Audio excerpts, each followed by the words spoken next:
And hello to part 3 of my little Halloween-esque journey.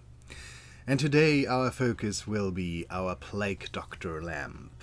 And gosh damn, I love her. I said it in every video and I will say it again. Sometimes I regret that I made those things for a friend.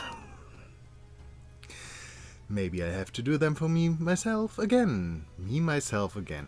You know what I mean. Plague Doctor. Wait, what?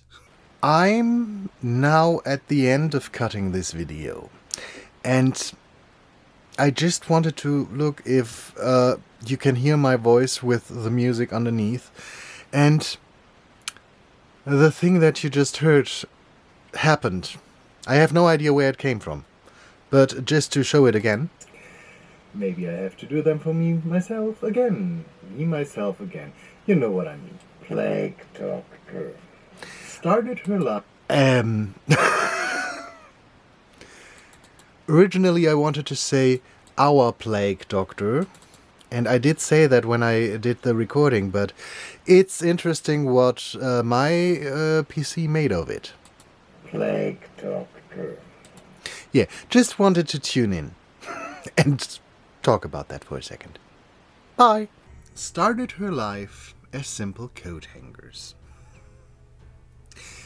I cut them into pieces, straightened them as far as possible, and then I bent them into 2 rings and some, basically spines to keep the rings in shape, and I vaguely wanted this to resemble a lampshade because I wanted to put a light underneath in the end. I tried one of those before. Those I made a little bit more confusing. This one is more organized, even if it doesn't look like that. In the future, would I do that again? Yes, of course. Would I first look for a lampshade that might make everything a bit more easy? Yes, I would. But so far I did not find any lampshades that had different forms than just cones, and especially for her I wanted to have her a special shape.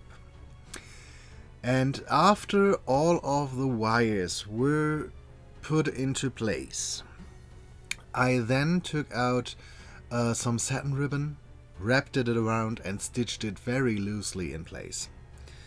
Because at this point it was just to keep the shape where it is, or where I wanted it to be, and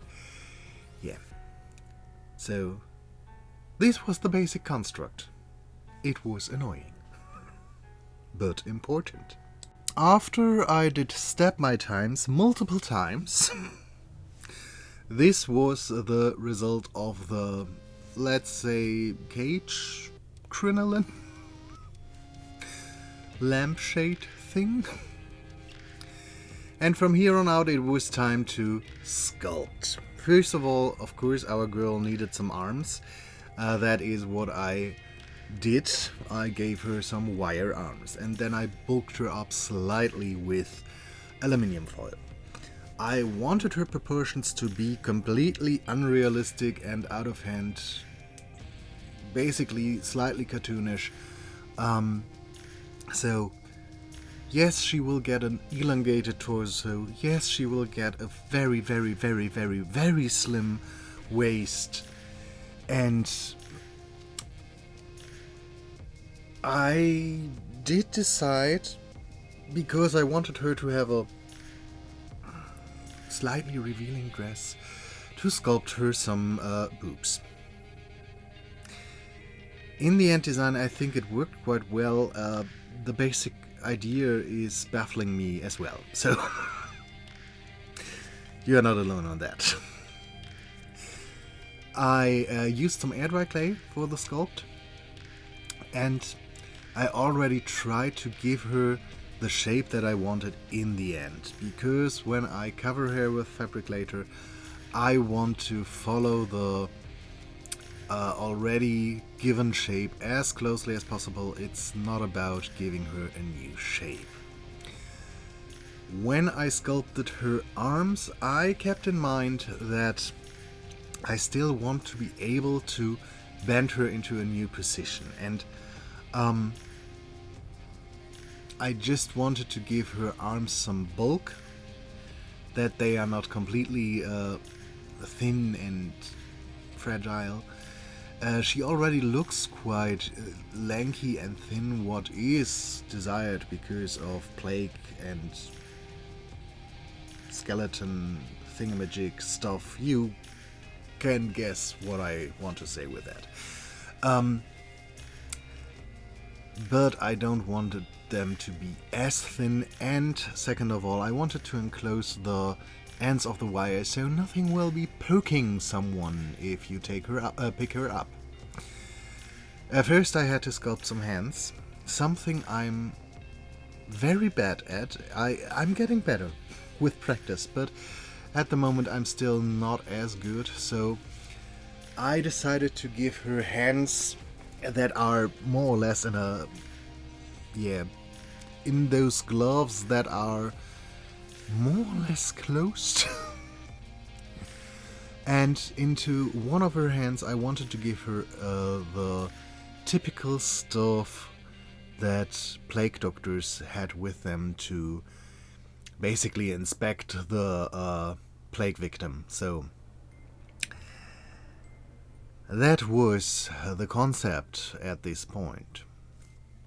What a surprise. And what will surprise you even more, after this first draft was was done, I went and let it dry.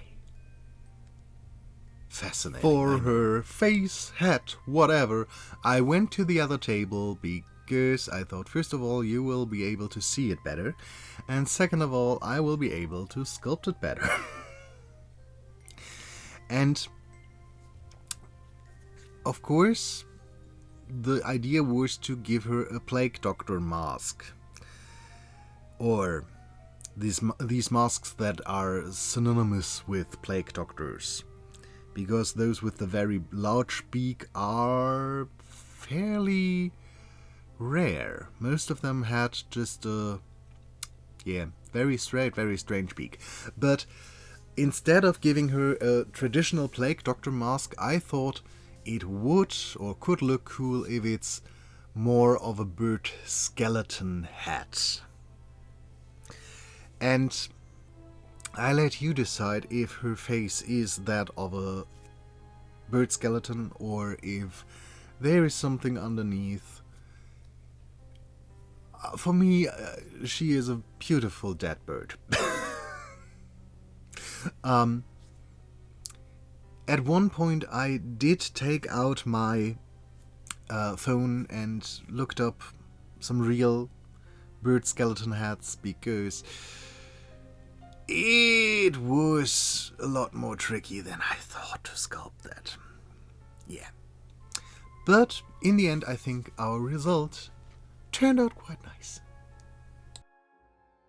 While I was thinking about how to design her, I already thought, why not give her a picture onto her skirt that is, reminiscent of plague. So basically one of those old pictures that are more or less just outlines, and for that, of course, I needed to have a lighter fabric, but I wanted it to look dirty and worn out and everything like that. So I did wet it slightly and then used a brown wash that I just spritzed onto it and made some stains and did my best to make it look as disgusting as possible.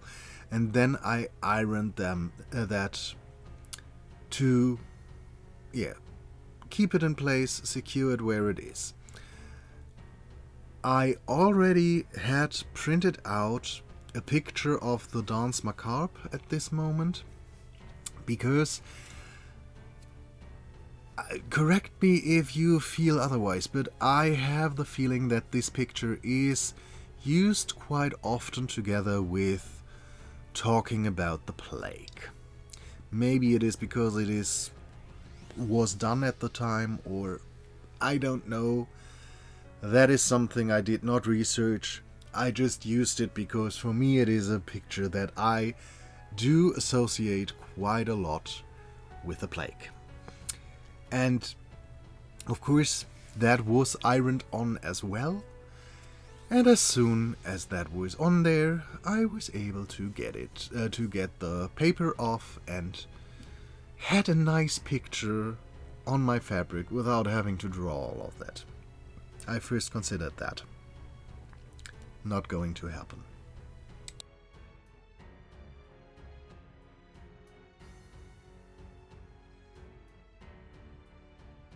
After that was looking quite nice, I did take the fabric and put it around our cage crinoline lampshade thingamajig.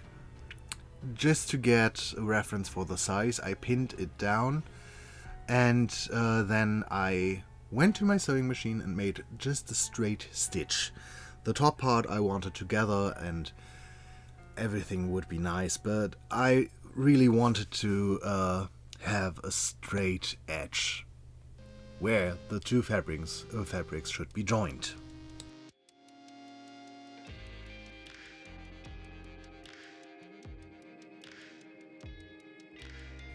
Then I did slide her in there and basically put everything in place, gathered the top slightly and very, very roughly and loosely and messy, just to keep everything in place enough to put down a first layer of deco hardener, fabric hardener, deco vanish stuff. It is called deco hardener, but I normally just know to use it for hardening fabric for things like this. So do with that whatever you want with that information. I gave her skirt a first generous layer, and as soon as that was dried, I turned back to the other table. Because, of course, it was time to paint her. I gave her, skeleton form first, or head, torso, thingamajig, first a bit of a sanding, and then I started painting it in as bone-looking colors as possible. The only thing that really got some more color was her gloves that I made brown. So, an awful amount of color. And then I did not even wait for it to dry, because why, when you do something in the next step that needs to dry as well. So I tore up strips of a thin black batiste it was, to cover her up. And I just wrapped the strips where I thought they looked good and necessary. As I already said, because I sculpted her some cleavage, I wanted to show that. I know, quite scandalous for a plague doctor, but why not? So I started covering her body everywhere where I thought necessary with strips of fabric. And as soon as I reached areas like the sleeves where I knew I wanted some big poofy sleeves, I first glued one edge down that was gathered, or I gathered it while gluing, and as soon as that was halfway dry, I put it down, glued it on the other side, and then just slapped some deco hardener on to keep it in place. All of her dress was just going with the flow, putting fabric where I thought necessary and putting the hardener on top just so it won't go anywhere. You could say she was doing her very own dance macabre while I was taking down everything in first place. Yeah, I just wanted to have everything vaguely where it should be before I drown her in deco hardener in the end. Because every plague doctor needs a far too large and impressive head, I of course had to stitch one together for her. Quite simple. 2 circles with a hole in the middle were stitched together for the rim of the head, and then a tunnel with a smaller circle on top was stitched to it, and yeah, with that the head was basically done. I just whipped it together more or less and just messily stitched it together because there will be deco hardener anyway that will keep it together. The only thing I did that is quite important is I put in a little piece of cardboard that was cut off of a cup, or a cardboard cup, just to stabilize the head for the amount of glue that will be on top and weigh it down. For her staff I used a wooden skewer and some epoxy sculpt. Most of the depictions have a... how are they called? Sand clock?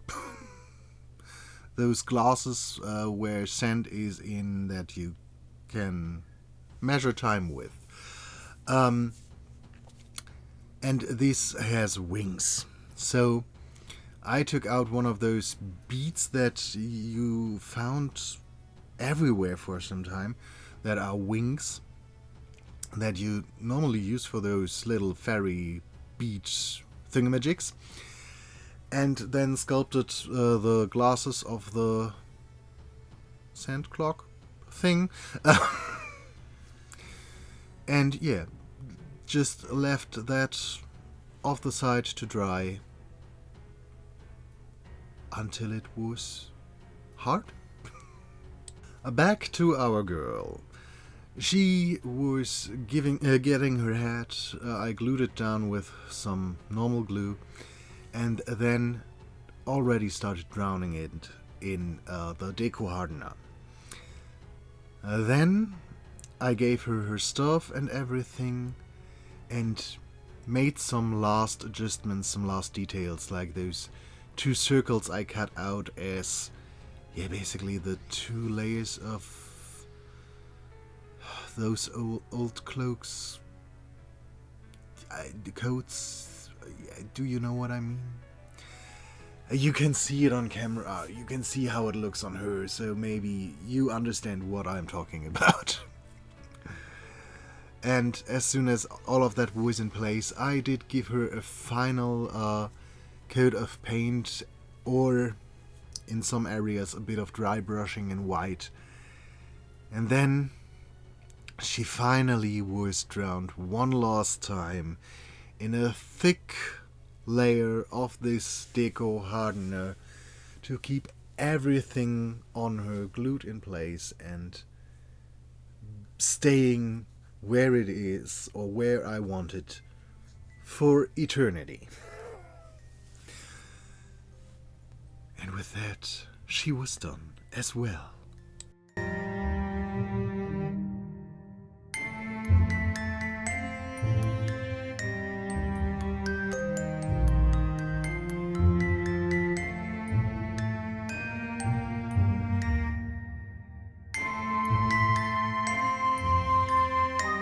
And with that, we are at the end of at least this journey. These were all the things I made for the birthday of my friend, which I deemed worthy to be shown for Halloween. I hope you did enjoy these, and we will see us in another video. Have a great time, and until then, bye.